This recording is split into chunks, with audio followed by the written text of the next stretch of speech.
Sudah running, kamera Pak Hendra 3, 2, 1, kamera on, 3, 2, 1 Bentar. host. Kita langsung mulai. Yes. Iya. Oh. 3, 2, 1 host and action.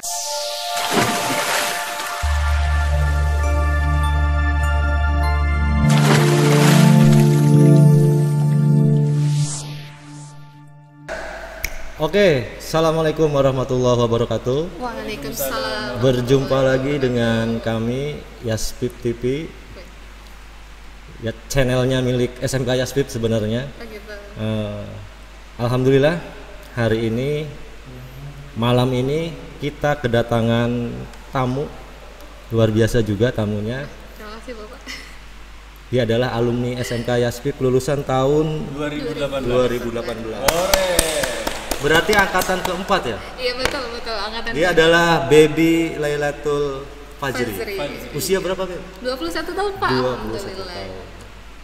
Dan malam ini saya tidak sendirian untuk menggempur habis-habisan Baby ini. Woi. Saya ditemani oleh siapa, Bang? Silahkan perkenalkan.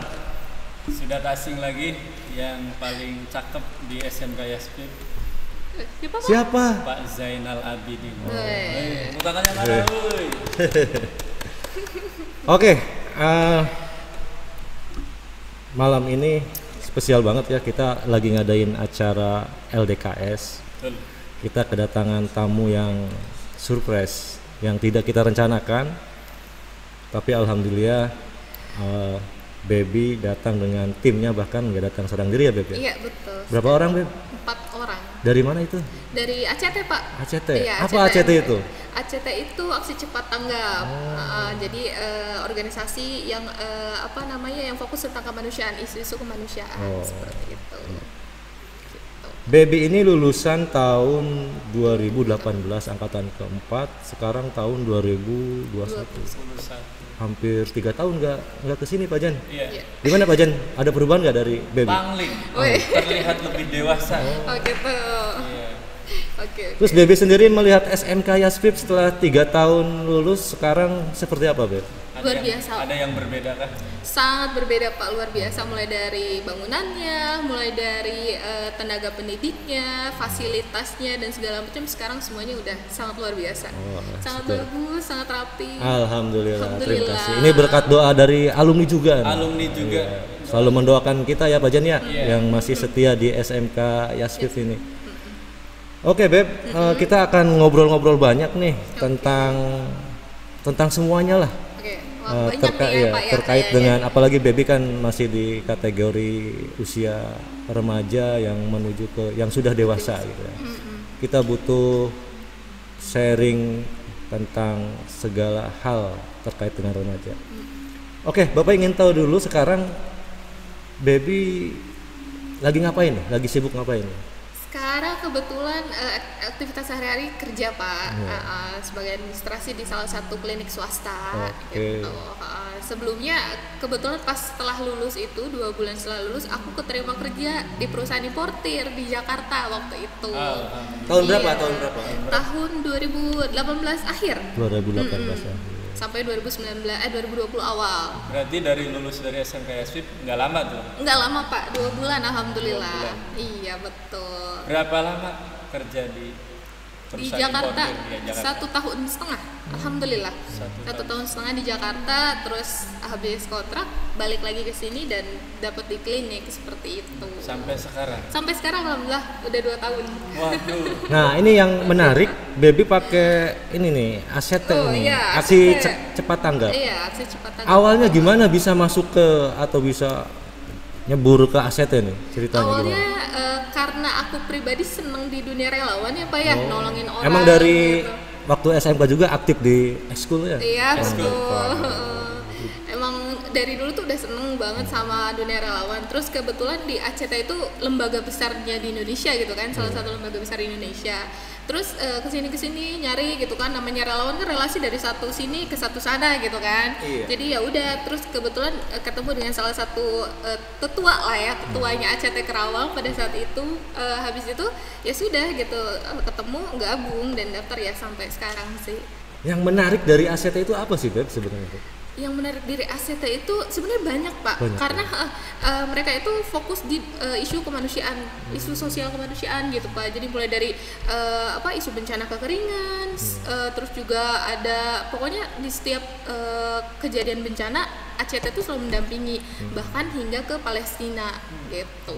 Luar biasa. Iya. Pernah ke Palestina? Oh kalau ke Palestina Belum. belum. Nanti kalau ke Palestina ajak Pak Jenal. Oh siap. Oh siap. Siap Pak. Karena Siap, Pak Jen? Siap. Oh. Kita juga sudah termasuk ACC kalau nggak salah. Oh iya betul. Cuma kita belum ngapa-ngapain ya. Kita belum ngapa-ngapain, masih sibuk di SMK Yaspip. Iya. Tapi masih insya Allah sibuk nanti banget. kalau ada undangan ya, Iya, kita Siap, bisa siap. datang dan ikut bergerak. Ayo siap.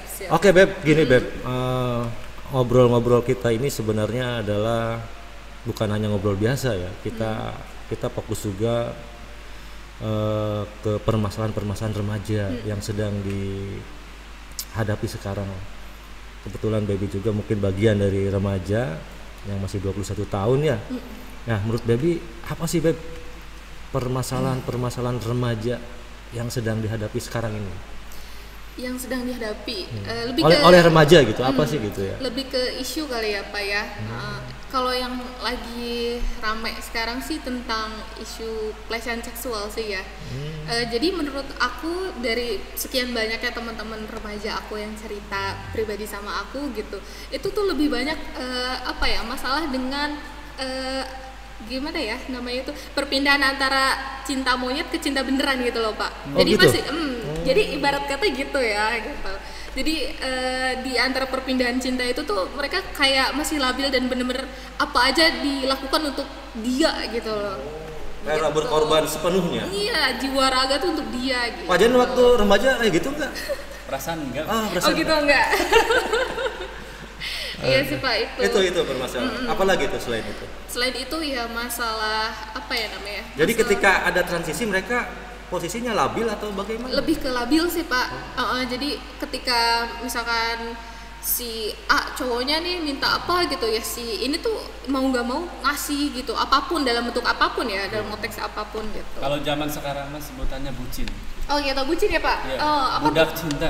Budak cinta. Diperbudak oleh cinta. Nah, Oh gitu, oke. tapi yang harus perlu di garis bawahi bagi seorang perempuan, mending dicintai daripada Mencintai, betul. Karena yang dicintai itu seorang raja, Pak. Kalau mencintai Kalau mencintai Harus budak, berkorban? harus berkorban. Betul. Budak. Jadi bagusnya posisi perempuan itu harus dicintai. Kalau nggak ada yang mencintai sama sekali, nggak laku. ya kita berdoa. Makanya kata ustadz sebelah harus mengamalkan 3 eng. Mana nggak ada ustadznya itu? Udah pergi. Tadi ada itu. Tadi ada tadi. Undung kayaknya dicuekin. Lanjut Pak Jen. Kata ustadz sebelah harus mengamalkan 3 eng. Iya. Eng yang pertama adalah ngusahakeun. Jadi berusaha mencari sosok jodoh mana nih yang kira-kira menjadi sandaran hidup kita. Jadi totalitas mencarinya, harus ada usaha. Eng yang kedua adalah ngadoa.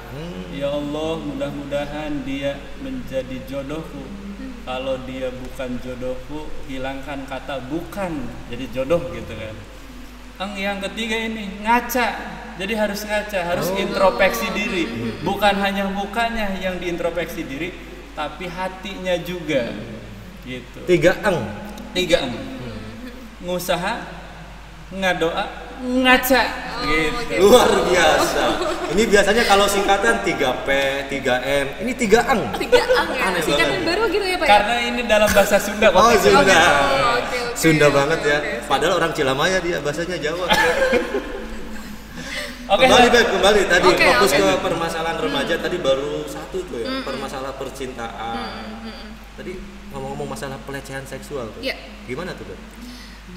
Aku sendiri miris sih ya Pak ya. Secara tidak langsung aku juga mengalami riset gitu ya. Bukan mengalami riset sih, tapi ya memang riset beneran gitu kan di kehidupan aku pribadi nih Pak. Jadi percaya atau enggak, di sekeliling aku, teman-teman aku pribadi ternyata banyak yang dilecehkan gitu dalam Temen konteks apapun. di ACT bukan? Temen di ACT, temen di komunitas yang lain gitu, temen di lingkungan rumah gitu, ternyata tidak sedikit yang dilecehkan gitu.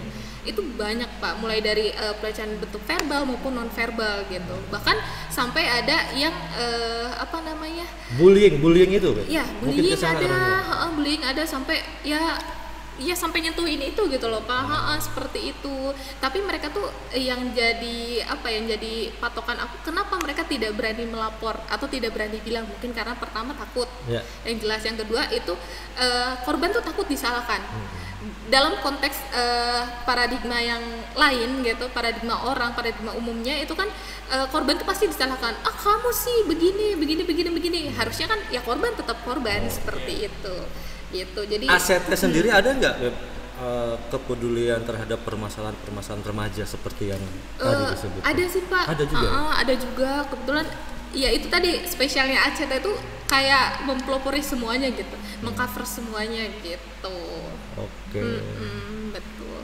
Pak Jen, mau nanya apa lagi nih ke Baby ini? Mumpung masih ada di sini. Iya betul. Nah tadi ada beberapa pertanyaan dari host sebelah sana, dari sebelah sini sih terfikirkan karena malam ini kan acara LDKS, yang mana latihan dasar kepemimpinan siswa. Betul. Nah, dan saya pun termasuk salah satu guru di SMK Yaspip, mempunyai harapan besar agar siswa-siswa yang sekarang sedang LDKS mempunyai jiwa seperti Baby ini, gitu. yang alumni, yang rajin di organisasi, apalagi masuk ACT ini bisa membantu orang banyak.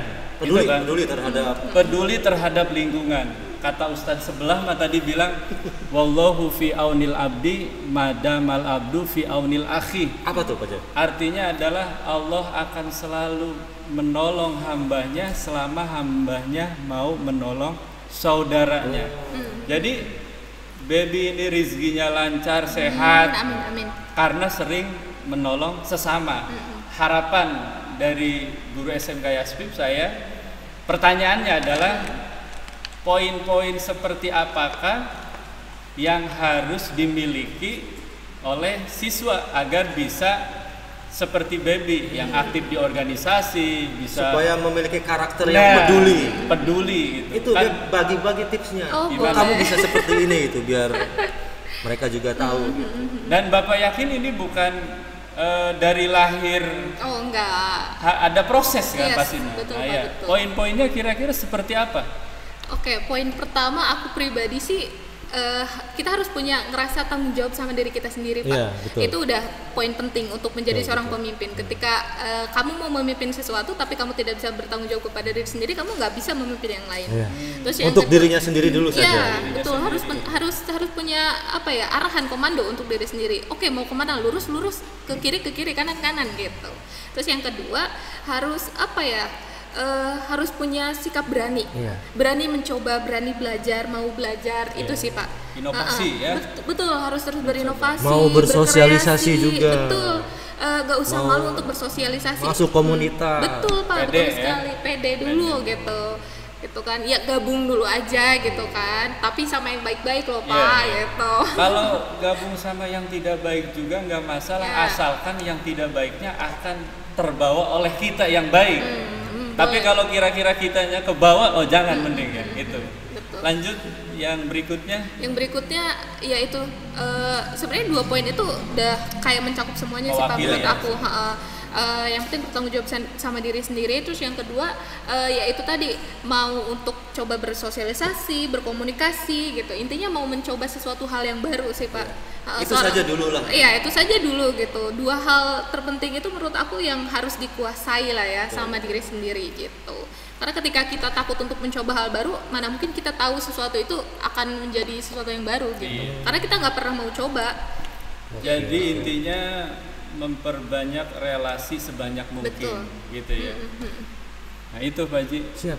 dua poin itu luar biasa. 2 poin itu Ini sih. jawabannya sangat luar biasa. Mudah-mudahan siswa-siswi kita, adik-adiknya Baby yang masih di SMK Yaspip bisa mendengar dan bisa mulai mencoba untuk melaksanakan itu. Betul. Satu lagi pertanyaan Baby, ini terkait permasalahan mungkin bangsa kita juga ini, permasalahan pemerintahan terkait dengan pernikahan dini, Beb. Oh gitu ya. Oh aduh. Baby usia berapa? 21 nih Pak. Kalau 21 sudah boleh. Udah boleh ya Pak ya? Kalau pemerintah Udah itu boleh di ya? 19 ya kayaknya. 19 sebelum 19 tahun tuh itu Iya. masuk ke pernikahan. Nah, ini menjadi permasalahan bagi kita, Beb. Masih tingginya angka usia pernikahan usia dini. Menurut Baby gimana tuh? Yang seperti itu. Menurut Baby, kalau datanya menurut Baby nih Pak ya, yang pertama kita harus memberikan edukasi sih. Orang tuanya harus penuh edukatif gitu ya untuk dirinya sendiri gitu. Karena kita sebagai peran orang tua juga nggak mungkin kayak menuntut anak, ya udahlah ketika lu gak bisa dan gak mau sekolah atau gua gak punya duit buat nyekolahin lu gitu ya udah nikah aja gitu. Itu biasanya pilihan, pernikahan gitu. dini itu terjadi karena keterpaksaan atau emang Sebenarnya karena menurut aku ya, sepengalaman aku di lingkungan sekitar. ya mungkin karena- ada teman-teman yang sudah Iya. melaksanakan pernikahan di usia dini ya. Ya gimana Karena tuh ya, komentarnya? pertama keterpaksaan sih Pak, faktor ekonomi Atau kecelakaan? itu juga Oh, bisa. Itu juga Itu ya, salah Pak? satunya. Pak Jenderal kecelakaan nggak? Nggak. Alhamdulillah Pak. Jatuh dari motor, pulang dari Yaspip. Itu juga bisa, Itu tapi juga. faktor pertama yang paling mendukung itu ekonomi sih Pak. Terus yang kedua ya itu tadi masalah pergaulan, labilnya diri sendiri gitu Pak. Oh, yang tadi yang pertama Iya, itu yang tadi, masalah percintaan. masalah percintaan itu gitu, transisi antara cintaan sama cinta beneran gitu. Itu sih Pak. Terus kira-kira ada nggak yang bisa disampaikan oleh Baby kepada teman-teman remaja supaya tidak melakukan pernikahan dini itu? Barangkali mau disampaikan. Iya, paling ini sih di luar sana tuh masih banyak ilmu yang kita bisa dapat, Oh, pengalaman, iya. experience yang bisa kita dapat gitu. Ya itu tadi kita harus berani mencoba gitu kan. Dan kita juga ketika orang tua maksa untuk udah nikah aja, misalkan kamu baru umur 17 tahun nih gitu kan Pak. Udah nikah aja gitu atau umur 16 tahun nikah aja gitu. Bilang sama orang tuanya, "Bu, Pak, maaf saya masih belum siap gitu, atau secara fisik dan mental saya belum siap gitu." Karena kan usia 17 tahun, 18 tahun ke bawah kan masih belum siap ya Pak ya. Rahimnya belum siap, ini dan itunya segala macam. Jadi belum terlalu siap. banyak resiko. Betul, resiko tinggi gitu Dan untuk kita juga bukan hidup di zaman Siti Nurbaya. betul sekali Yang gimana Pak. orang tua gitu. Iya betul. Nah itu tadi kita sebagai orang tua di era modern seperti ini kita juga harus paham Pak mengenai itu. Kita juga harus mau mendengarkan anak kita ketika anak kita curhat, anak kita mau ngomong apa gitu. Kita harus mendengarkan gitu. Sebenarnya pengaruh teknologi itu ada nggak? Medsos lah misalkan itu dalam Kalau- rangka pernikahan dini ini. Gitu. Kalau menurut Baby, medsos itu memang dapat memberikan dampak dan pengaruh negatif positif tergantung kita yang ngambilnya itu tadi Pak. Tergantung individunya. Betul, ya. tergantung individualnya. Jadi ketika kita bisa bertanggung jawab atas apa yang kita lihat gitu terhadap diri kita sendiri, ya itu akan bisa berjalan dengan baik gitu. Tetapi ketika kita tidak bisa bertanggung jawab dengan apa yang kita lihat, ya itu tidak akan berjalan dengan baik gitu. Mulai dari ya pernikahan dini tadi, terus penyalahgunaan obat gitu kan, ada kan, terus sampai MBA seperti itu gitu. Karena itu kan banyak sekali film-film sekarang kan yang kontennya tuh dewasa ya Pak ya, gitu. Jadi Dan- tidak memilih tontonan ya. Iya betul. Kita harus memilah dan memilih, memfilter lah apapun yang masuk ke diri kita gitu. Ketika ya misalkan kita tidak bisa memfilter itu, tapi ya kita mampu bertanggung jawab itu tadi atas apa yang diri kita lihat seperti itu. Ya, kemudian mungkin apa yang disampaikan Baby sangat tepat ya. Salah satunya adalah harus mempunyai benteng, dan benteng itu yang pertama kali menurut Ustadz sebelah tadi yang hilang tuh ada Al-Ummu Madrasatul Ula, bahwa ibu itu adalah sekolahan pertama untuk anak-anaknya. Ketika seorang ibu, seorang ayah mengajarkan tentang keimanan dan anak keimanannya tebal, insya Allah untuk menggunakan media sosial, untuk bergaul, untuk yang lain-lain, dia akan memilih sesuatu yang positif. Sehingga untuk nikah dini ataupun apalah sesuatu yang negatif itu bisa direm, karena dari keluarga terlebih dahulu. Dan ngomong-ngomong tadi, poin yang pertama adalah bahwa kita harus punya leadership, bisa berjalan sendiri. Ya salah satu kata ustadz sebelah juga ada kulukum ro'in wa kulukum mas'ulun an ro'iyati, bahwa setiap kalian adalah pemimpin dan semua pemimpin akan dimintakan pertanggungjawaban nanti di hadapan Allah. Nah, jadi kita pribadi pun pemimpin untuk diri kita sendiri. Betul. Tapi ada juga versi dari wartawan yang menemui saya, kebetulan anaknya itu pernah sekolah di sebuah sekolah yang mana saya pun mengajar anaknya. Menurut wartawan tersebut, asli orang Pebayuran, nggak bakal disebutkan namanya. Jangan sebutkan nama. Iya, takut dia menonton ini. Di garis bawah nih. Kata wartawan tersebut bilang, Pak Jen, menurut saya sih bagus anak itu menikah dini. Atas saya alasannya apa Pak? Ya mungkin dalam tanda kutip, menurut agama dan menurut negara itu sudah boleh menikah. Alasannya adalah satu, ketika dia punya anak, punya putra, sebagai orang tua tenaganya masih kuat untuk mencari biaya. Ya. Karena anaknya itu disekolahkan membutuhkan keuangan. Nah kalau sekarang nikah tua, ya mohon maaf, ketika anaknya membutuhkan biaya, kita sudah tua. Sudah loyo. Seperti itu. Berarti arahnya ke sana gitu. Arahnya ke sana. Makanya menikah sedini mungkin. Sedini mungkin. Makanya dulu juga bukan zaman sekarang. Dulu kan ada sinetron pernikahan dini kalau nggak salah ya. Ya, ada. Ya, yang dibintangi oleh Sahrul Gunawan dan Agnes Monica. Ya mudah-mudahan Teh Agnes mendengar ini. Oke, lanjut Pak Haji, ada.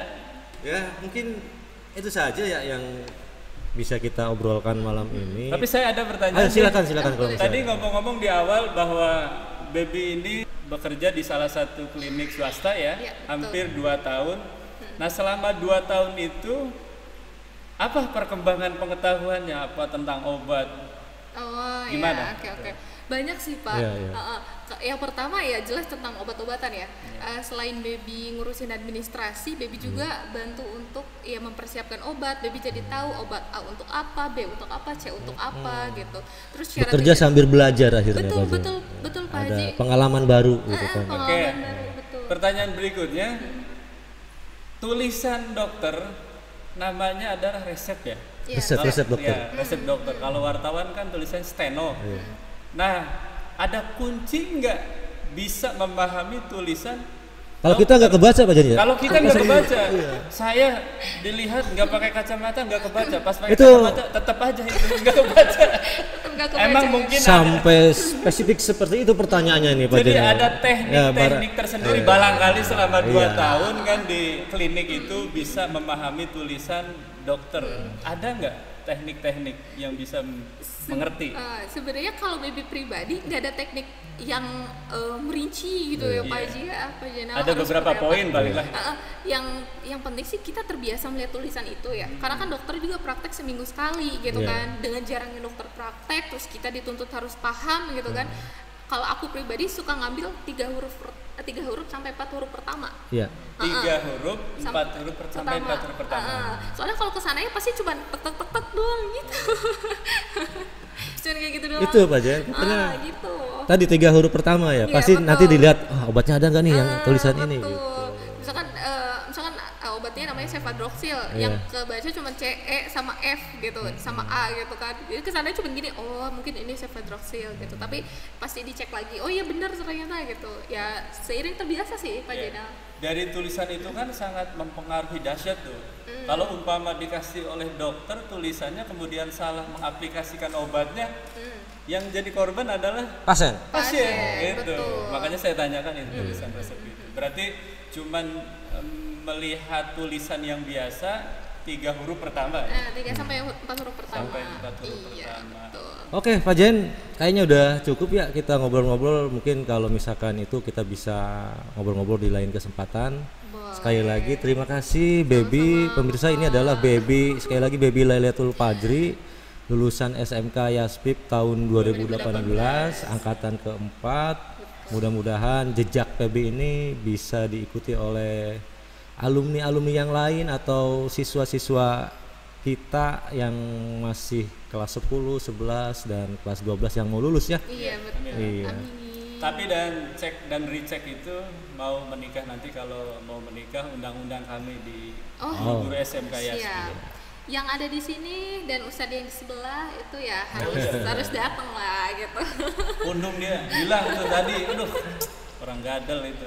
Oke Baby, sekali lagi Siap. terima kasih. Mudah-mudahan Bapak. apa yang kita obrolkan malam ini walaupun singkat ada manfaatnya buat Amin, kita semua. amin. Dan semoga Baby juga sukses ya Amin, di amin, Pak, amin, karirnya dan amin. di kehidupan yang lainnya. Amin. Oke, Beb, terima kasih. Sip Pak. Terima kasih Kak Jana. Iya. Oke pemirsa, itulah bincang-bincang kita dengan Baby Lailatul Fajri di Yaspip TV, channelnya SMK Yaspip. Iya. Insya Allah ya, kita akan kembangkan terus, kita akan obrol-obrol dengan tokoh-tokoh yang lain. Kita ucapkan juga terima kasih kepada kru dan pihak Unsika, Pertamina, UPTD Puskesmas Cibuaya yang Satgas Covid. iya Satgas Covid yang Pak dari Kapolsek. iya Kapolsek, Pak Danpos yang insya Allah juga akan kita panggil untuk bincang-bincang terkait dengan permasalahan-permasalahan yang kita hadapi bersama. Oke, terima kasih. Assalamualaikum warahmatullahi wabarakatuh. SMK bisa, SMK hebat. BMW bekerja, melanjutkan dan berwirausaha. Oke, luar biasa.